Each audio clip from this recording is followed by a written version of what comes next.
আমাৰ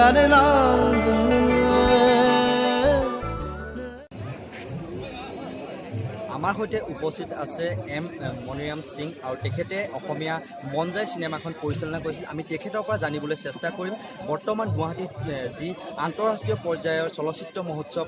অনুষ্ঠিত হৈ আছে তাৰ বিষয়ে আমি কিছু কথা জানিবলৈ চেষ্টা কৰিম তেখেতৰ পৰা। কি ক'ব? এই মানে ফেষ্টিভেলটো হোৱাটো খুব ভাল হৈছে অসমৰ কাৰণে, অসমবাৰৰ কাৰণে হৈছে। আৰু আমি আগত গৈছোঁ বেলেগ ফেষ্টিভেল যে অসমত এই প্ৰথম হোৱাৰ কাৰণে খুব ভাল হৈছে। কেলৈ এইটো ইনস্পায়াৰ কৰিব নতুন নতুন ইমান আমাৰ ফিল্ম মেকাৰ্ছ আছে, বিভিন্ন ধৰণৰ বিভিন্ন জেগাৰ বিভিন্ন দেশৰ চিনেমা ট্ৰেণ্ড চলি আছে বা কোনটো ধৰণ গৈ আছে সেইখিনিও আমি এটা ইনপুট এটা পাম। সেইটো যে আমাৰ দৃষ্টিভংগী ডাঙৰ হ'ব। আৰু এনেকুৱা ফেষ্টিভেল মই ভাবোঁ যে এইটো কণ্টিনিউ হ'ব লাগে। এইটো কৰিব যিহেতু খুব ভাল লাগিছে, ভেৰি এনকাৰেজিং। আপোনালোকে এই ক্ষেত্ৰত মই এটা কথা সুধি আছোঁ, এই আন্তঃৰাষ্ট্ৰীয় যি চলচ্চিত্ৰ মহোৎসৱ সেই চলচ্চিত্ৰ মহোৎসৱে বৰ্তমানৰ যি অসমীয়া চলচ্চিত্ৰ উদ্যোগ সেই উদ্যোগটোত কিছু পৰিৱৰ্তন আনিব বুলি আপুনি ভাবে? আমাৰ ডাইৰেক্টৰবোৰ আমাৰ ফিল্ম মেকাৰবোৰ এটা নতুন চিন্তা দিয়াৰ নহ'লে আমি এটা ষ্টেৰিঅ'টাইপ এই অকল হিন্দী চিনেমা টাইপৰ কথাই ভাবি থাকোঁ, হলিউডৰ কথাই ভাবি থাকোঁ। বিভিন্ন দেশত কেনেকৈ নিজৰ চিনেমা নিৰ্মাণ কৰে, নিজৰ গল্পখিনি নিজৰ মানে কি কয় ইণ্ডিজিনিয়াছ গল্পখিনি কেনেকৈ সিহঁতে প্ৰজেক্ট কৰে সেই কথাটো এটা নতুন দৃষ্টিভংগী এটা পাব। সেই ক্ষেত্ৰত আমাৰ নতুন আহি বা আমাৰ এটা ডাইৰেক্টৰৰ কাৰণে খুব ভাল। নিশ্চয়কৈ তেখেতে এক গুৰুত্বপূৰ্ণ কথা উল্লেখ কৰিছে যে আন্তঃৰাষ্ট্ৰীয় পৰ্যায়ৰ যি ফিল্ম মহোৎসৱ অনুষ্ঠিত হৈছে সেই ফিল্ম মহোৎসৱৰ পৰা অসমৰ যিসকল পৰিচালক সেই পৰিচালকসকলে নতুন কিছু কথা শিকাৰ সুযোগ পাব। আমাৰ সৈতে উপস্থিত আছে চলচ্চিত্ৰ সমালোচক বিতুপন বৰবৰা ছাৰ। আমি তেখেতৰ পৰা আমি পোনে পোনে জানিব চেষ্টা কৰিম এই আন্তঃৰাষ্ট্ৰীয় চলচ্চিত্ৰ মহোৎসৱ যি গুৱাহাটীত অনুষ্ঠিত হৈছে। হয় ছাৰ, আপুনি কি কৰিব? আন্তঃৰাষ্ট্ৰীয় চলচ্চিত্ৰ মহোৎসৱ গুৱাহাটীত হোৱাটো বৰ মানে আশাপ্ৰদ ঘটনা এটা। আমি নিজেই আমাৰ চিনিয়ৰ ছ'চাইটি অসম বুলি এটা সংস্থাৰ পৰা আমি 7 বছৰ ধৰি আন্তঃৰাষ্ট্ৰীয় চলচ্চিত্ৰ মহোৎসৱ গুৱাহাটীত পাতিছিলোঁ। আৰু আমি এতিয়া চৰকাৰে সেই উৎসৱ পাতিবলৈ আমি নথৈ সুখী হৈছোঁ। কাৰণ দেশী বিদেশী চিনেমা চোৱাৰ বহুত উপকাৰ আছে, বিশেষকৈ গোটেই জগতখনৰ চিনেমাৰ যোগেদি চিনাকি হ'ব পাৰি, জগতখনৰ বিষয়ে জানিব পাৰি, লগতে চিনেমাৰ শেহতীয়া ট্ৰেণ্ডবিলাক সম্পৰ্কে জানিব পাৰি। আৰু এই নতুন চলচ্চিত্ৰকাৰসকলক ভালকৈ উপকৃত কৰিব, দৰ্শককো উপকৃত কৰিব, কাৰণ তেওঁলোকে নতুন ছবি সোৱাদ পাব। ঠিক আছে, ঠিক আছে, ধন্যবাদ। হয়, তেখেতে এক উল্লেখনীয় কথা আমাৰ আগত ব্যক্ত কৰিলে যে চলচ্চিত্ৰ যি আন্তঃৰাষ্ট্ৰীয় পৰ্যায়ৰ যি চলচ্চিত্ৰ বৰ্তমান সময়ত অনুষ্ঠিত হৈ আছে সেই চলচ্চিত্ৰসমূহে আমাৰ অসমৰ যি চলচ্চিত্ৰসমূহ সেই চলচ্চিত্ৰসমূহক আগবঢ়াই যোৱাত অশেষ অৰিহণা যোগাব। Trying to understand and identify the importance of world cinema. It is like, having a remote control in your hands and watching, you're just flipping channels of different genres of cinemas right at your fingertips. We are here to introduce an eminent personality from Assam. Now, to talk about him, he is a famous person who has graduated from Film and Technology Institute, Pune, and had been colleagues of eminent Bollywood personalities like Asrani, Shubhas Ghai, etc. A very well-known person and a gift to Indian celluloid world. So let's have a talk with the eminent person. Namaskar. Sir, বৰ্তমানে আপুনি যেহেতু প্ৰথমবাৰ Guwahati international film festival অসমত organise কৰা হৈছে, আপুনি দুআষাৰ ক'ব বিচাৰিছে নেকি কেনেদৰে এইটো প্ৰভাৱ পেলাব অসমৰ?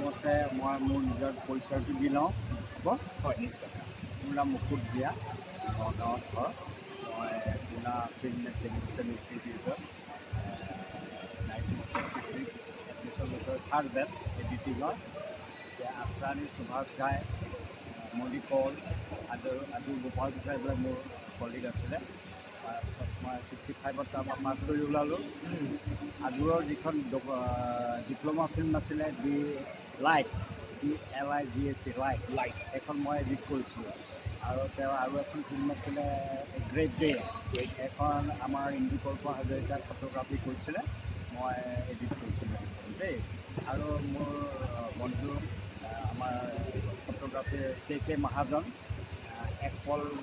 ভূপেন্দ্ৰ যে কৈছিলে তাৰ যিখন কেমেৰামেন আছিলে আৰু ভুৱন চমৰ কেমেৰামেন আছিলে কে মহাজন তেওঁ যিখন মানে কণ্টিনিউটি এক্সাৰচাইজ ফিল্ম এটা পকেট মাৰৰ ওপৰত কৰিছিলে সেইখন মই এডিট কৰিছিলোঁ আৰু মোৰ লগত আছিলে ফটোগ্ৰাফী ল'ৰা আছিলে SN দুবে আমাৰ জয় হনুমান বুলি এখন চিৰিয়েল আছিলে সেই চিৰিয়েলখন তেওঁ কৰিছিলে সুভাষ গায়টো আছিলে মোৰ লগতে আছিলে সুভাষ গায় আছিলে নে একদম মোৰ লগত তেওঁ এক্টিং পৰিষদ আছিলে তাৰপিছতে মই ইনষ্টিটিউটত তাত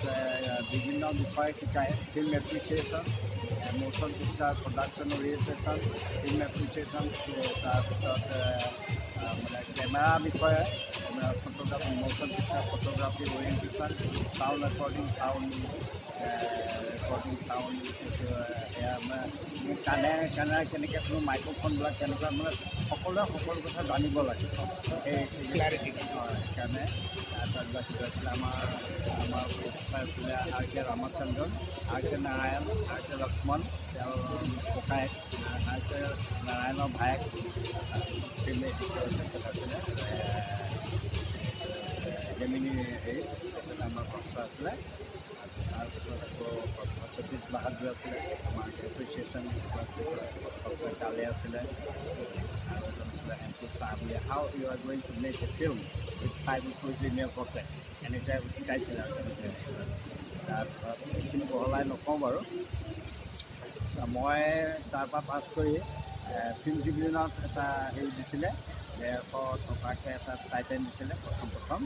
আমাৰ 16টা ল'ৰা ইণ্টাৰভিউ দিছিলোঁ ছেকেণ্ড হ'লোঁ মই তাৰপিছতে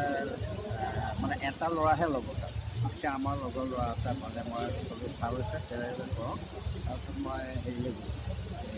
আমি তেতিয়া মানে পাছ কৰি ওলাওঁতে মানে চাকৰি ওলাইছে আৰু তেতিয়া দিল্লী দূৰদৰ্শনতো পাইছিলোঁ তাৰপিছত যাব নোৱাৰা হ'লে মই আকৌ বম্বে ফিল্মমালা ষ্টুডিঅ' সত্যধৰ মুখাৰ্জী তেখেতে মাতিলে মই আৰু এটা ল'ৰা গৈ ইণ্টাৰভিউ দিলোঁ তাৰপিছত তাতে you are going to meet মেটাত আছিলোঁ পাইছিলোঁ তাৰপিছত আমাৰ লগৰ এতিয়া এজন সুৰেশ কাঠুৰীয়া বুলি চাউণ্ড ৰেকৰ্ডিং বম্বেত কাম কৰি থাকে আৰু এজন আমাৰ ছিনিয়ৰ কুলদীপ চুট ৰেকৰ্ডিং কৰে তেওঁ বম্বেত থাকে দেই আৰু এজন মোৰ লগৰ আছিলে হৰিশংকৰ প্ৰসাদ শ্ৰীবাস্তৱ তেওঁ ফিল্ম ডিভিজনৰ head department film sound department তেওঁ আছিলে আৰু তেওঁ কেতিয়াবা ৰাষ্ট্ৰপতি বা প্ৰধানমন্ত্ৰী বিদেশলৈ গ'লে তেওঁৰ লগত যাব লাগে সেইবিলাক আৰু এইখিনি মোৰ লগৰ বন্ধুবিলাকৰ কথা কৈছোঁ এতিয়া মই ফিল্মৰ লাইনত নাই যদিও মানে অন্য বহুতকে মই কেনেকৈ ফিল্ম এখন এনালাইচিছ কৰিব লাগে শিকাই দিছোঁ অপূৰ্ব শৰ্মা নগাঁৱত আছিলে তেওঁ নগাঁও কলেজত তেওঁ technique of screen play writing এইবিলাক কিতাপ দিছোঁ আকৌ বুজাই দিছোঁ ফিল্ম তেওঁলোকে ভালকৈ কিবা এটা কৰিব পাৰিছে ভাল লাগিছে মই নকৰিলেও অন্য যায় কৰি শিকিব পাৰি কিবা এটা কৰিব পাৰিছে সেইটোৱে ভাল লাগিছে দ্বিতীয়তে মই অসমত দুটা কাম কৰিলোঁ যিটো অন্য কোনেও নকৰা কাম এটা কৰিলোঁ তাৰমানে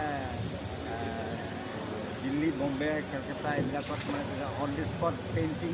ড্ৰয়িং এণ্ড পেইণ্টিং হৈ থাকে যে সেয়া অসমত তেতিয়ালৈকে হোৱা নাছিলে তেতিয়া মই আমাৰ নগাঁৱত বিহুত আমি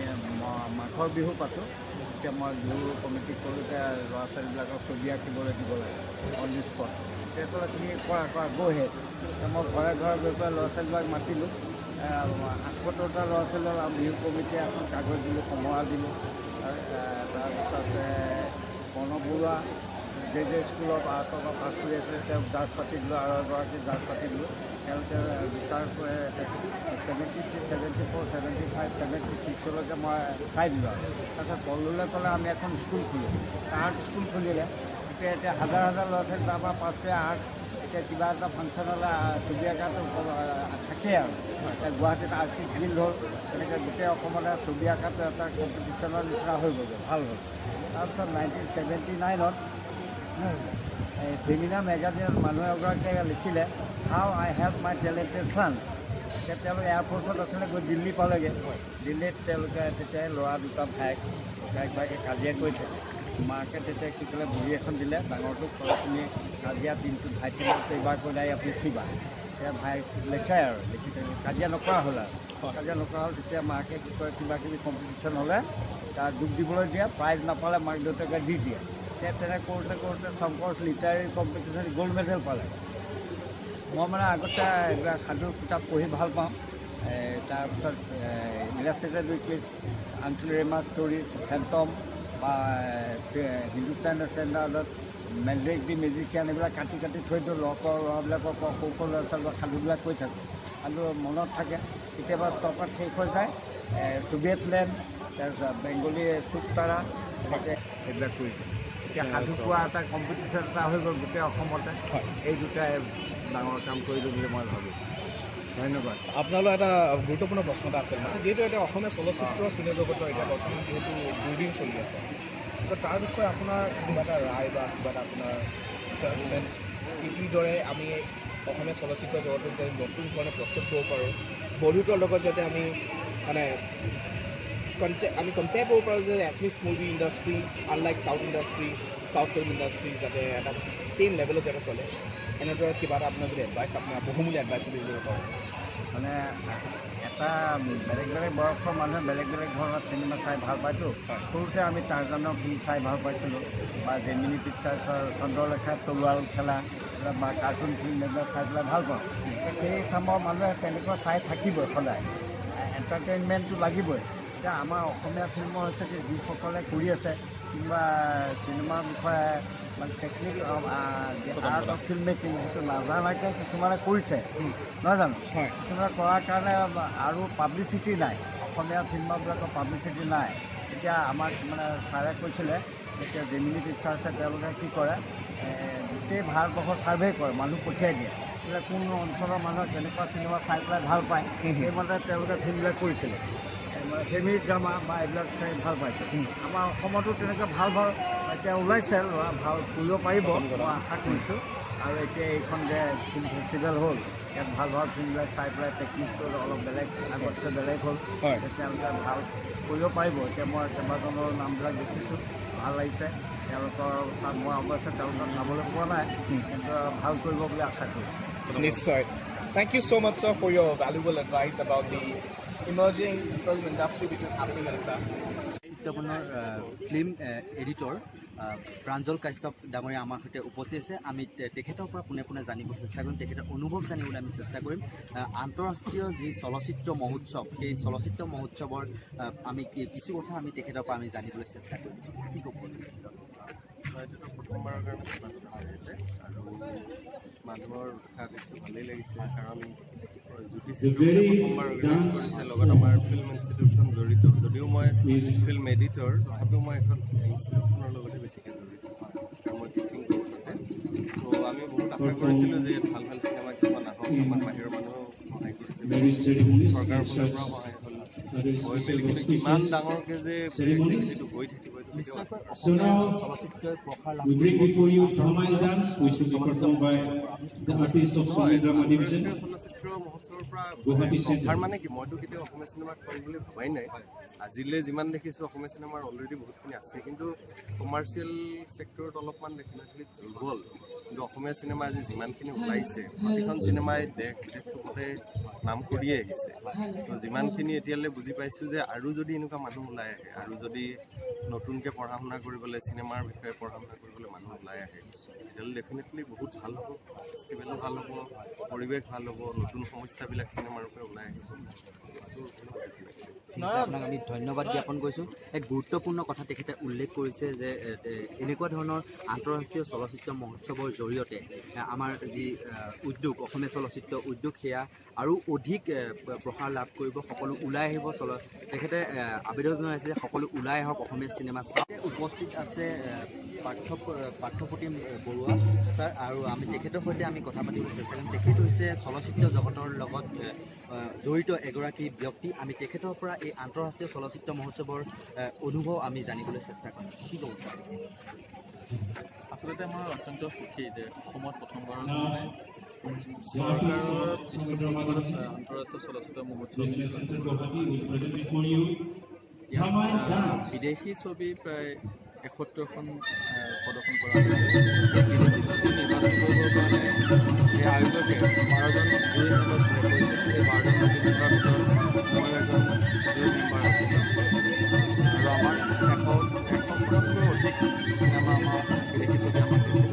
আৰু এই 12জনীয়া এই জুৰি কমিটিয়ে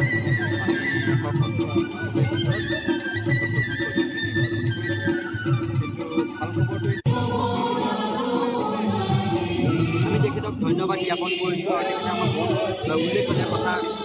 জানিবলৈ দিলে আৰু অসমীয়া যি চলচ্চিত্ৰ হৈছে ইয়াৰ জৰিয়তে প্ৰচাৰতা লাভ কৰিব কেমেৰা পাৰ্চন সৈতে মই মৰ্ফ শইকীয়া মৰ্ফ লাইভ।